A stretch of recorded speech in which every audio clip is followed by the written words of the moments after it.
Volám sa Viera Vicanová a som vdova.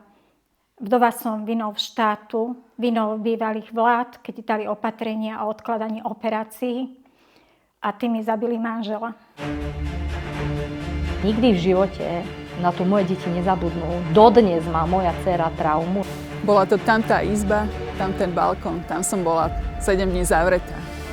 Vzali nám základné ľudské práva a obmedzili slobodu. A mne vzali navždy časť zo mňa. Tu musíme mať pevné opatrenia a vyžadovať disciplínu.